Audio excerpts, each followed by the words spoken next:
Acadiana, your local news leader. This is Passe Partout.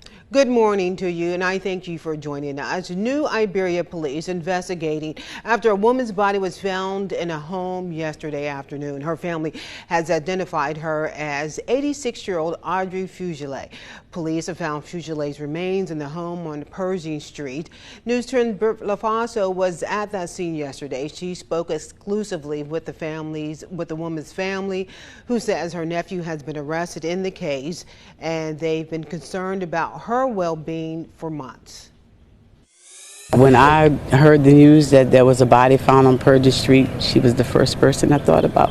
The family of 86-year-old Audrey Fugile says she'd been living at this home with her 45-year-old nephew, David Fugile. They tell News 10 she struggled with health issues, and they've been trying to check in on her. I haven't seen my aunt in over a year, babe. I've been trying to see her, and my cousin David Fugile, he just gave me all kind of lies and how about she's sleeping, and he was way across town and he was gonna call me whenever he would get home, and he just never did it. This week, Theda Spencer, Audrey Fugile's niece, says she calls authorities to do a wellness check on her aunt. On Friday, New Iberia police found her remains. Theda says her cousin David was there when police arrived at the home he shared with his aunt Audrey. When the police start coming, he started like he was trying to run. So they arrested him, and I guess he told them that my aunt was dead, and she in the house, she a corpse, she been dead a long time. So now we just waiting to see how long she been dead.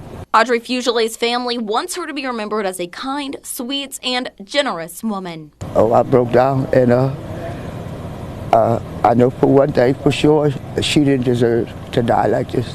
You know, if he got tired of taking care of her, all he had to do was tell me, because I was right. You know, so, but I guess God knows best, man. But at least she made it. She made it to heaven, and she in peace, I know. New Iberia police have not yet released the cause of death. The Diocese of Lafayette released a statement about the remains found outside of a Rain church, saying in part, quote, "The diocese fully supports and is cooperating with a law enforcement investigation now underway by the Rain Police Department. We are hoping to learn the identity of the remains so they can be returned to their final resting place in a dignified and respectful manner," end quote. Police say around at 7 o'clock Thursday morning, the church staff came across skeletal remains, a note with symbols and other items possibly taken from a grave, arranged in a peculiar manner outside the church's side entrance. Rain's police chief says their priority is to identify the remains and understand the circumstances surrounding their placement at the church. Anyone with information is being urged to call police. Then breaking news out of Acadia Parish, where state police say one person was shot in an officer-involved shooting. The unit's police department requested state troopers to investigate an officer-involved shooting last night on James Place near Perchville Road in Acadia Parish. According to Louisiana State Police, that is, one subject was shot and transported to a local hospital last night with non-life-threatening injuries. No officers were told were injured during the incident yesterday. Anyone with information and or pictures and video are urged to share that information with LSP detectives by calling. There's a number there for you on the screen, 337-332-8080. News 10 first reported Monday about a senior prank involving a 9th grade student at Abbeville High School who is disabled. His mother accused his classmate of bullying and joyriding in his wheelchair. News 10 Rodriguez Taylor caught up with one of his classmates seen in the viral video. She got this story, his side of the story.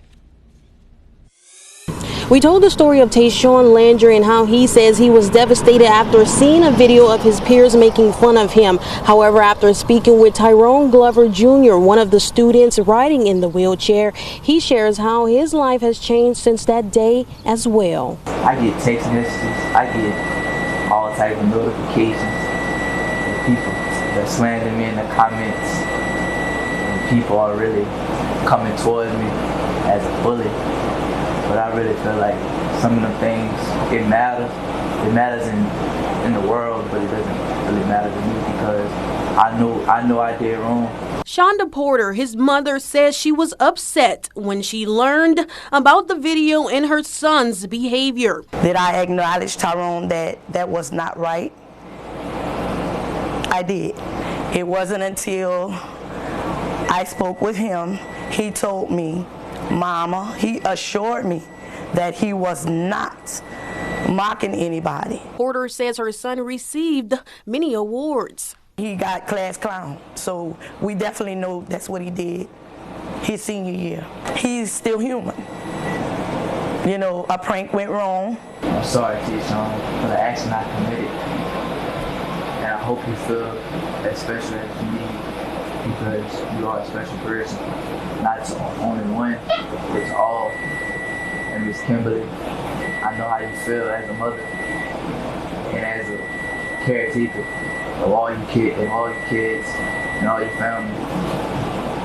And for the grandmothers, I also apologize for being that person that I know I'm not. So if y'all could forgive me, that'd be not only big for me, but for everybody that's looking down.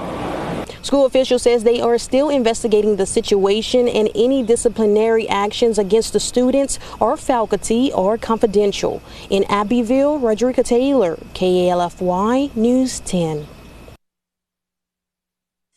So the story of Tayshawn Landry has spread across Acadiana and beyond, resulting in many people stepping up to help the 9th grader get a new wheelchair if he can call his own. Local realtors Nani Touche and Sydney Baptiste say after they heard about Landry's situation, they knew they had to do something. Both ladies say they were given permission from Landry's family to organize a GoFundMe account. The goal is to raise $20,000. One of the reasons he doesn't have one at home is because his mom, or they don't have a vehicle that can, store the wheelchair for travel. So that's another way that the proceeds collected from the GoFundMe can help the family. When we met him yesterday, he just has this light around him and he doesn't let anything define him. So if you would like to help Landry, you can find that GoFundMe on our website at KLFY.com. Meanwhile, the director of Acadian Search and Rescue is on a mission to stop scammers trying to use his company's name from Louisiana all the way to New York. He was contacted by individuals from New York, Arkansas, Louisiana, and California, saying a scammer is reaching out claiming to be Acadian Search and Rescue.